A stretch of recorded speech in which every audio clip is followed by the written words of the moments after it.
Beautiful British Columbia, one of the most spectacular settings in the world. Here are scenes wild and untamed, elegant and serene, from cattle roundups and a grizzly bear sanctuary to whale watching and hang gliding.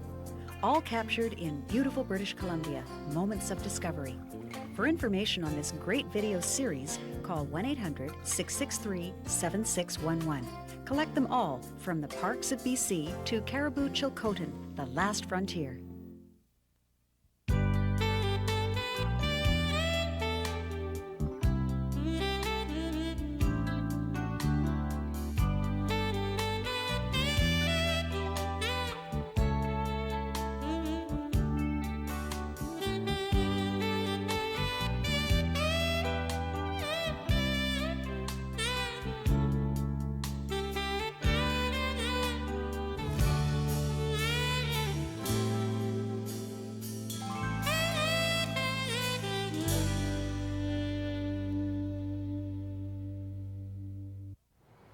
Hi, I'm Malcolm Stewart. Welcome to Moments of Discovery. This time featuring a tour of Victoria and Vancouver Island. Victoria is British Columbia's capital city, and if you look at a map, you'll see that it is the southernmost city in the province, midway between Vancouver and Seattle, set on the tip of an island about the size of Switzerland. This harbor, long used by the Salish people, became a base for the Hudson's Bay Company, an English company with a charter for the development of the fur trade in Canada. In 1871, Victoria became the province's legislative center, and 22 years later, construction began on the Parliament buildings. These handsome buildings were designed by a young Englishman, the 25-year-old Francis Mawson Rattenbury, who went on to become British Columbia's first great architect. Among Rattenbury's other creations, the Empress Hotel. The Empress Hotel opened its doors in 1908, and since then it has become one of the most distinguished hotels in the British Commonwealth. And in this most British of Canadian cities, afternoon tea at the Empress is a revered tradition. Every summer, some 80,000 travelers to Victoria line up for scones and Devonshire cream, sponge cake, and crumpets. Outside the Empress, the tally-ho wagons go by carrying visitors through Beacon Hill Park, where the lawns are studded with daffodils and roses, alpine flowers and rhododendrons, and where you may come across a cricket game in progress. Victoria is a city of heritage homes and historic structures, like Craigdarroch Castle, a towering presence with a sad and romantic history. The Fiskard Lighthouse, on a point overlooking the Esquimalt Naval Base, and Johnson Street Bridge, designed by the same engineer who built San Francisco's Golden Gate. And then there's Canada's oldest Chinese neighborhood, begun in 1858. A visit to Victoria has to include a walk down Fantan Alley. Victoria is Canada's favorite winter holiday and retirement city, balmiest weather in the country, and it's a favorite shopping city for visitors who ride the ferry from Seattle or Port Angeles. People come here to shop for cashmere, porcelain, and tweeds, and to stroll under the nearly 1,000 garden baskets that decorate the streets.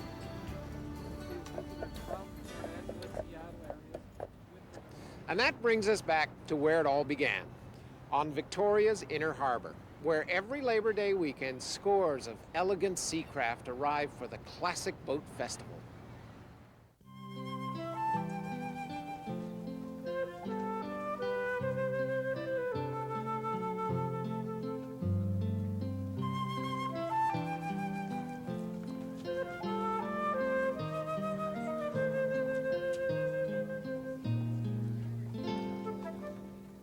Every Labor Day weekend, Victoria's Inner Harbor becomes the stage for the Victoria Real Estate Board Classic Boat Show. Crowding the docks are spectators and more than 150 vintage boats and their owners. The vessels come from all over the Pacific Northwest and as far away as California and Alaska. Some of the craft date from the turn of the century. Others may be only a few weeks old but are built to classic designs. In the middle of this heritage city, the Inner Harbor becomes a floating museum. A glimpse of history in a festive atmosphere.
They represent an age that was gentler, slower, devoted to craftsmen, where good enough didn't do. It had to be just right before it'd be let out of the shop. It's nice to come in contact with that and remind ourselves that there were values that are a little different than what we learn to live with today, and maybe inspire us to do a little better ourselves.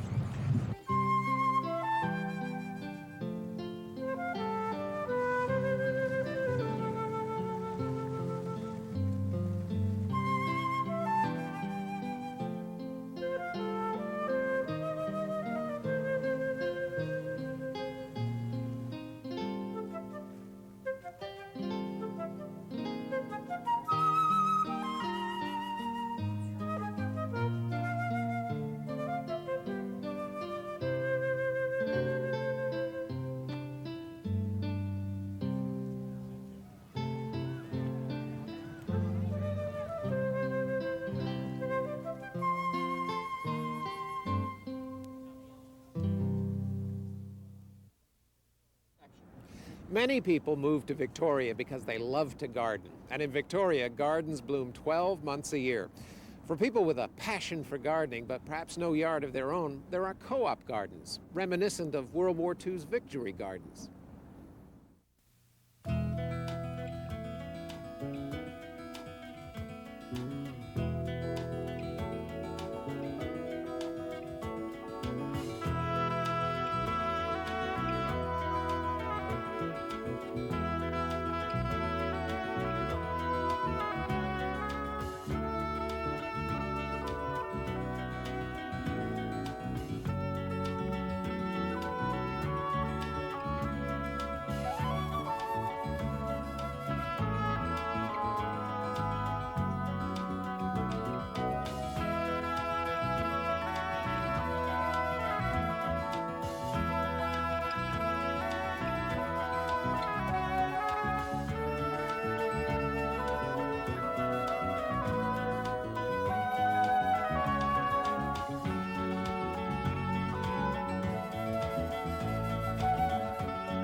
Cooperative gardening in Victoria, Canada's city of gardens. In 1994, Victoria was the setting for the Commonwealth Games. As a prelude to that, a group of Coast Salish dancers and a renowned Cowichan Valley carver worked to produce a totem pole and a ceremony that would prepare the city for the arrival of athletes from around the world, and would give these visitors a sense of the island's history. And to our friends in New Zealand and throughout the Commonwealth joining us by satellite today, to the elders of the tribes, the special guests, the school children and residents of Victoria who have gathered here today, greetings and welcome to a very unique occasion here in the capital of British Columbia. In February 1990, as the Commonwealth Games held their closing ceremonies in Auckland, New Zealand, A simultaneous ceremony took place on the lawn of the Parliament buildings in Victoria. The totem dedication signaled the start of events that would lead up to Victoria's hosting of the Commonwealth Games in 1994.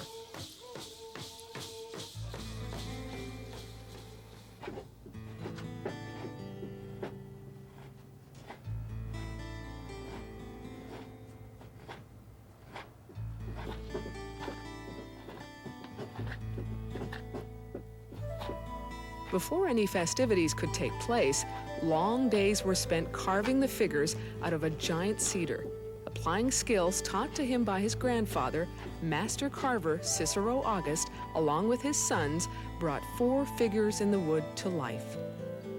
At the top, the loon represents knowledge, and the teacher of speakers. The fisherman symbolizes the native way of living off the land. The bone game player is engaged in a traditional sport, and the frog portrays the legend of a mountain in the Cowichan Valley.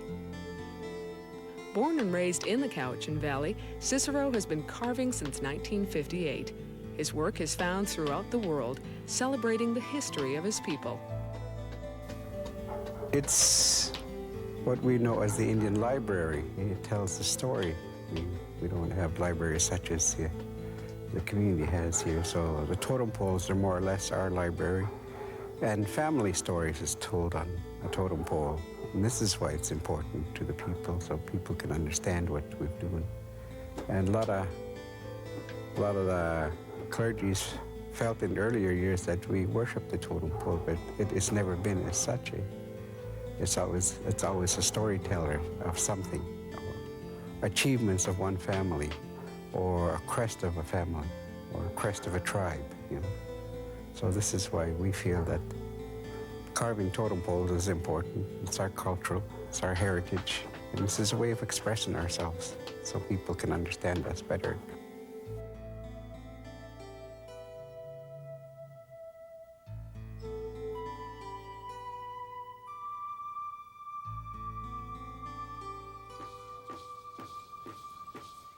Long after the games are over, when the memories of the ceremonies have faded, the knowledge totem will mark the event and tell the story of the competition and the camaraderie shared by all those who came together for the 1994 Commonwealth Games. With this totem pole in Victoria and being at the Parliament, I think it's going to open a lot of people's eyes and be able to appreciate Coast Salish art. I'm really proud to have it there.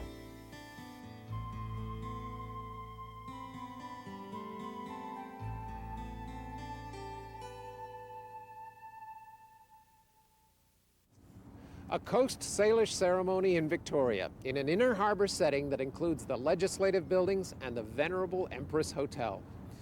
Well, now it's time to take a train. Not the A train, but the E and N train. E and N stand for Esquimalt and Nanaimo, which were the first terminals of this line. The train now departs from downtown Victoria, goes through the suburb of Esquimalt, up island to Nanaimo, and on north all the way to Courtenay. You know, there's a kind of a rhythm to this ride, reminiscent of the Chattanooga choo-choo.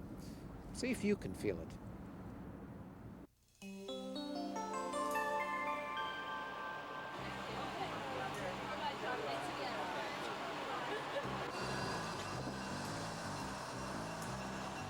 Every morning at 8:15, the E&N Dayliner leaves downtown Victoria and heads up Vancouver Island to Courtenay. The trip takes 4.5 hours each way.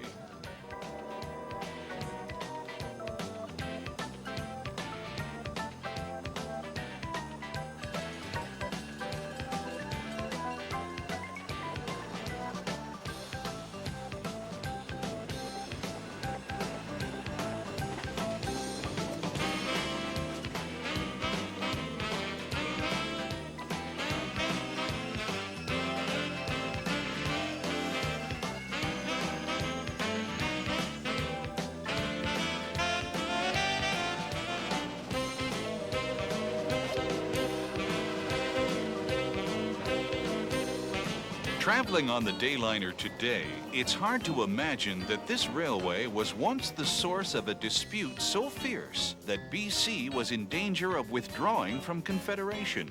Yet the Esquimalt and Nanaimo Railway is an integral part of the history of BC.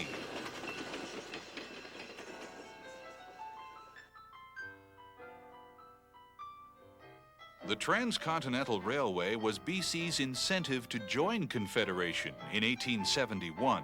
The agreement with the federal government stated that the railway was to terminate at the seaboard of British Columbia.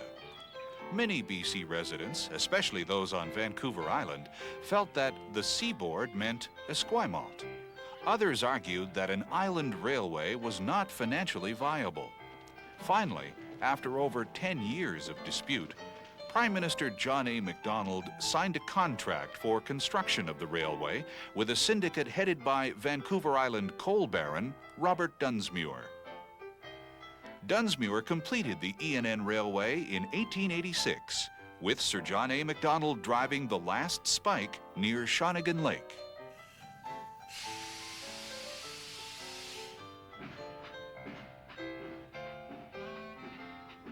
In the late 1800s, trains were the main mode of transportation, and the new railroad quickly became the lifeline of the island. By 1900, the ENN was carrying 100,000 passengers annually.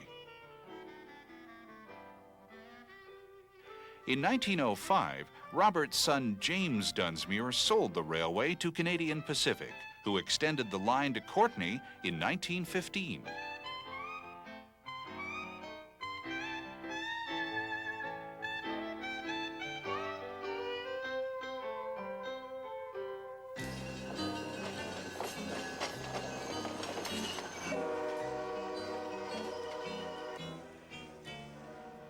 Today, a rail diesel car provides the passenger service, which was taken over by Via Rail in 1977.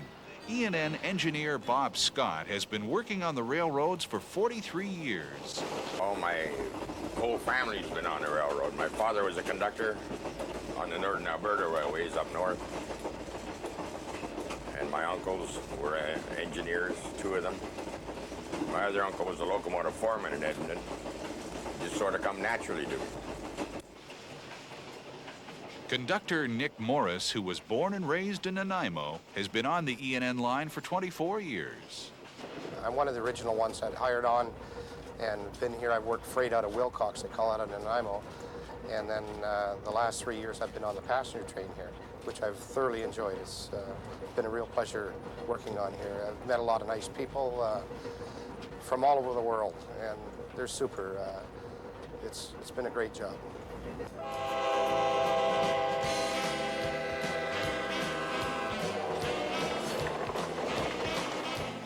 We have a lot of regulars that would rather ride the train than the bus, that have discovered the train, I guess, and find it nicer than the bus, I guess. They can relax more.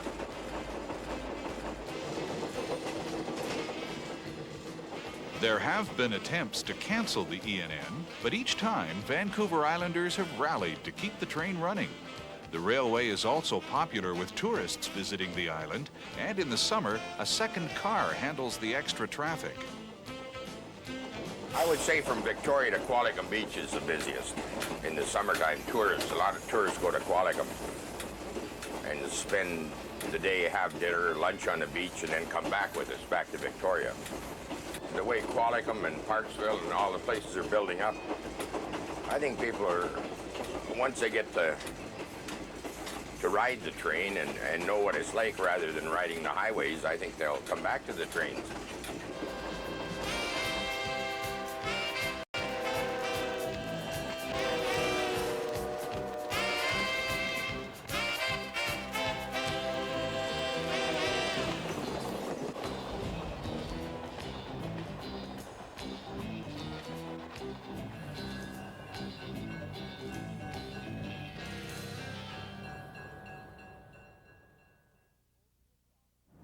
The ENN pulls to a stop and we get off at Courtenay, home of a distinguished study camp for young musicians and the world's largest log cabin. Travel only 4 kilometers north and you'll find yourself in Comox, A pretty good place to find yourself, especially if you arrive on Air Force Day.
Air Force Day at Comox, 223 kilometers north of Victoria.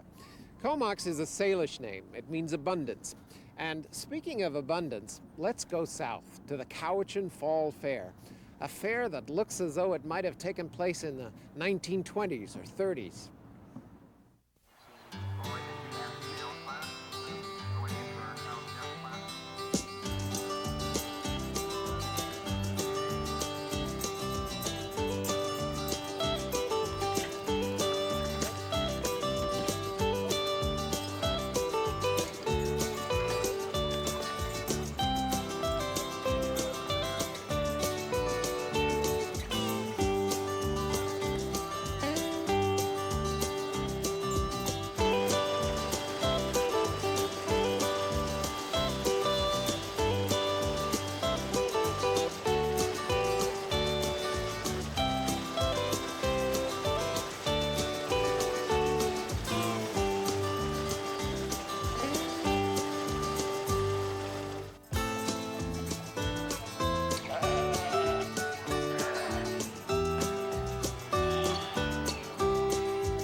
kids, I guess, in the city don't see all these things, and it's good for them to come and have a look-see. I think this is where probably some of the out-of-town children that live in cities can come, and this is, we hope, a country fair. It's not meant to be a great big exposition or anything like that. It's just sort of a friendly country fair. Come down and you meet your neighbor that you haven't seen for a couple of 3 weeks or months or years, and they sit around and yarn and tell lies and stuff like that. They have a lot of fun.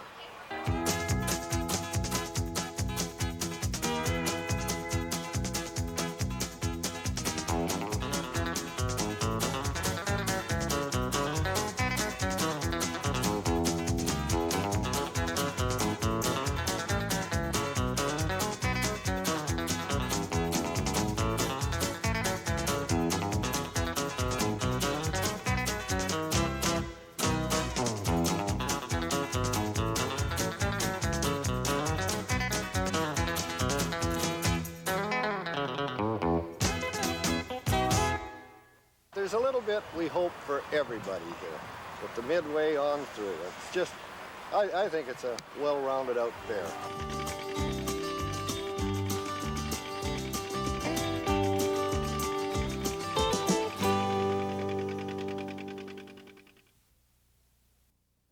The Cowichan Fall Fair on Vancouver Island, one of the last places to compete at cow milking and sheep shearing.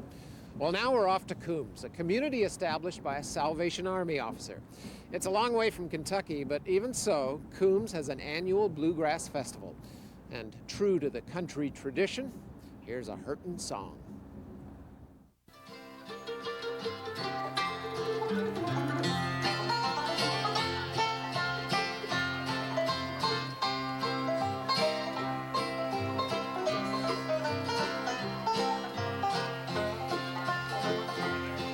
It seems we both could have been happy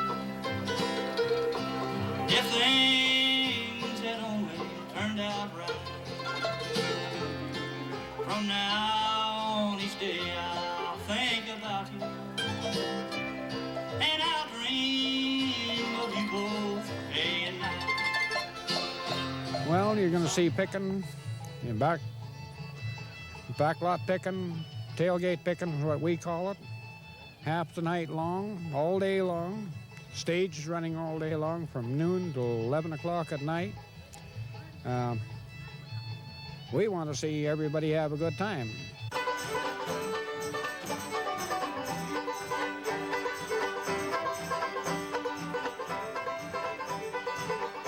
Everybody likes bluegrass. It's a good rest from rock and roll. Well, this is Coombs, and I'm here, and there's a lot of good musicians here. And I believe that it's going to be a good show before it's over with. The rain don't melt us all. Thanks a lot. Thanks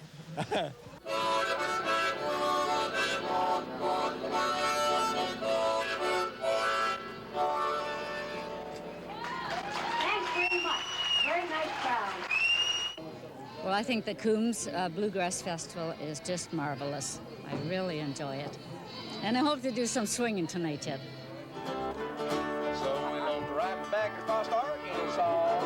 Her brother and I kicked her paw. When I saw that girl with the golden hair, she was riding on a Tennessee mare. Whoa, boy. And the Tennessee stud was long and lean. Under the sun, his eyes are green. He had the nerve and he had the buck. There never was a horse like the Tennessee stud.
Come on. Like the Tennessee stud.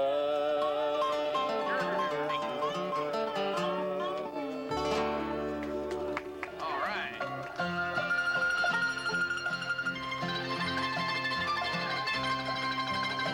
Oh, reach up there.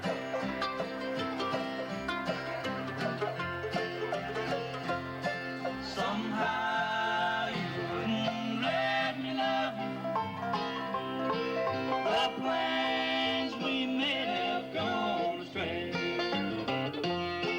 Instead of being blue and lonely, I just think I'll go away. I just think I'll go away.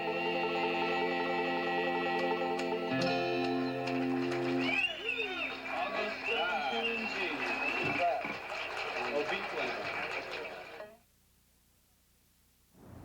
We'll come back next year to the Coombs Bluegrass Festival.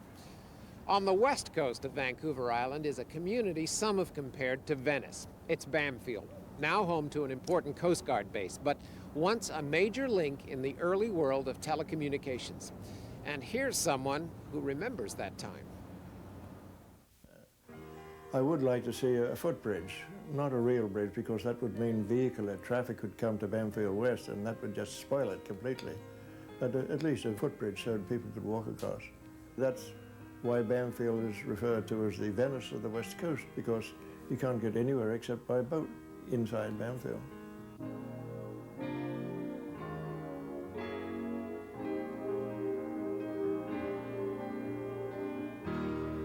The village of Bamfield is located on the west coast of Vancouver Island, about 100 kilometers north of Victoria. An inlet splits the town in two. There's a large boardwalk on one side, but boats provide the main means of transportation. The people of Bamfield visit friends by water, receive supplies by water, and even get mail delivered by water. The same inlet that makes getting around a chore is also responsible for having once made Bamfield a major communications link for the British Empire.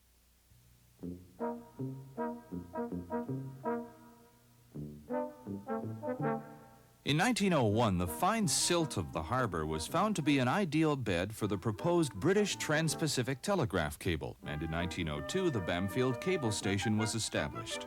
Stretching nearly 4,000 miles to Fanning Island just south of Hawaii, it became the world's longest undersea cable. Touching only British territories, the cable circled the Earth and was known as the All-Red Route, which made Bamfield very strategic, especially during the war years. Housing the cable station and its employees was a building constructed by the CPR, which looked just like one of its hotels.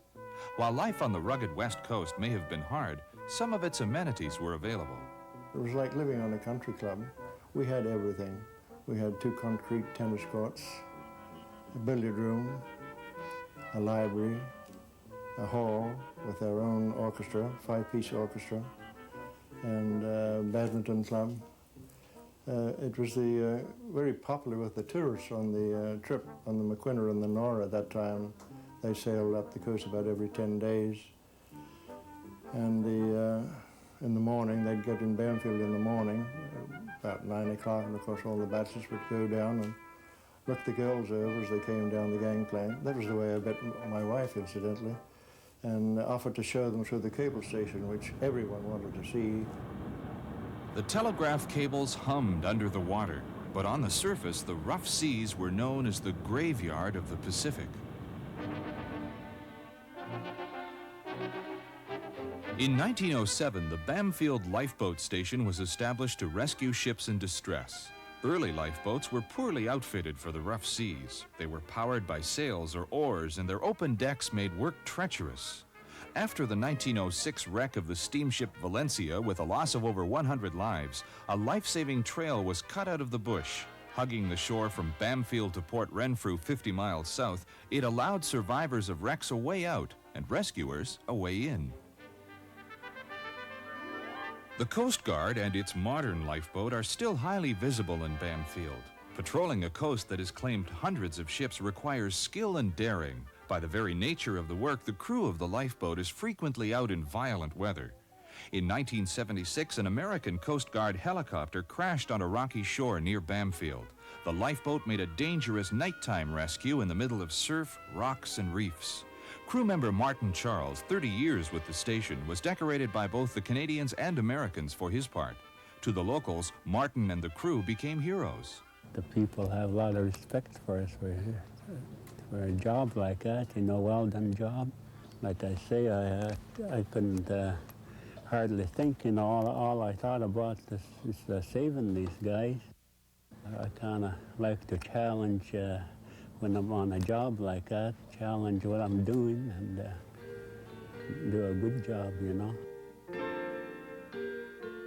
The lifeboat still saves mariners in distress. But now, helicopters help save not only fishermen and commercial vessels like the early days, but recreational boaters and sport fishermen as well. The West Coast Trail is still there, but now it's part of Pacific Rim Park and mostly used for hiking. While the cable station sent its last message in 1959, the remaining building now houses a marine biology station used by Western Canadian University research teams. For all the changes time and technology have wrought, Bamfield endures, keeping up with the present while remembering its past. Everyone wants to go back. To this day, the descendants of the cable people still go back and still love it. It has a fascination, unique in any place I've never known before.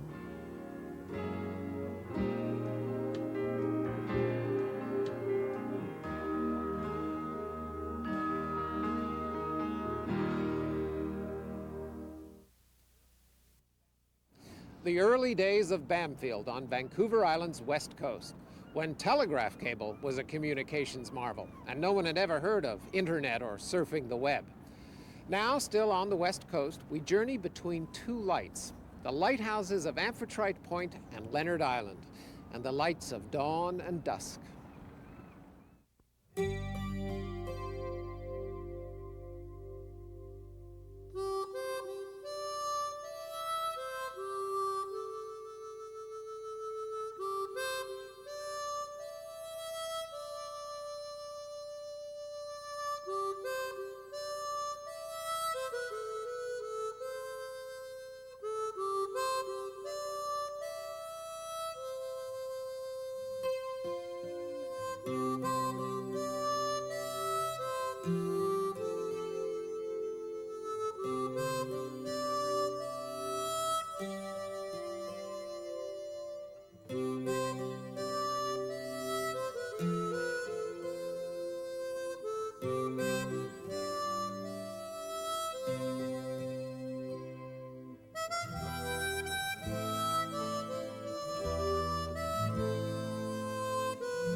From Amphitrite Point at Ucluelet to Leonard Island off Tofino, between dawn and dusk. All of life, wrote John Cheever, is looking for the light. And that's our visit to Victoria, British Columbia's capital city, and other fascinating corners of Vancouver Island, the westernmost reach of Canada. This has been one more travel adventure in the series Beautiful British Columbia, Moments of Discovery, created by the Knowledge Network and Beautiful British Columbia magazine. I'm Malcolm Stewart. I hope you'll join us for all of our Moments of Discovery.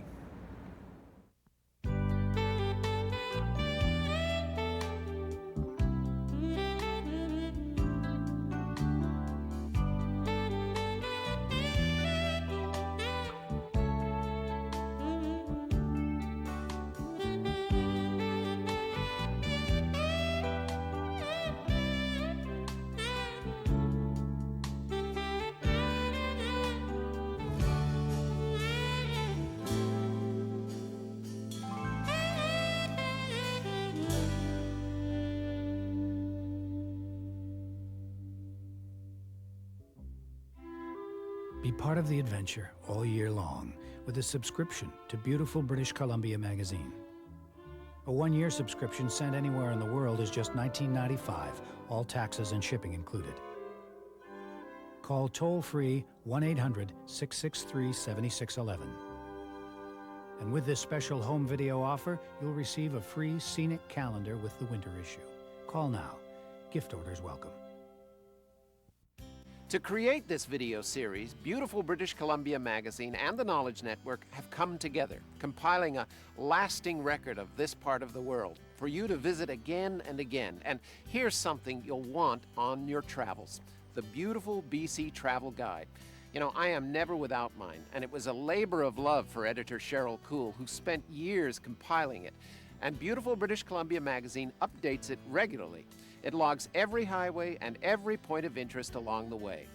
The travel guide has everything you'd ever want to know, and it makes it so easy to get anywhere you'd ever want to go in this spectacular province.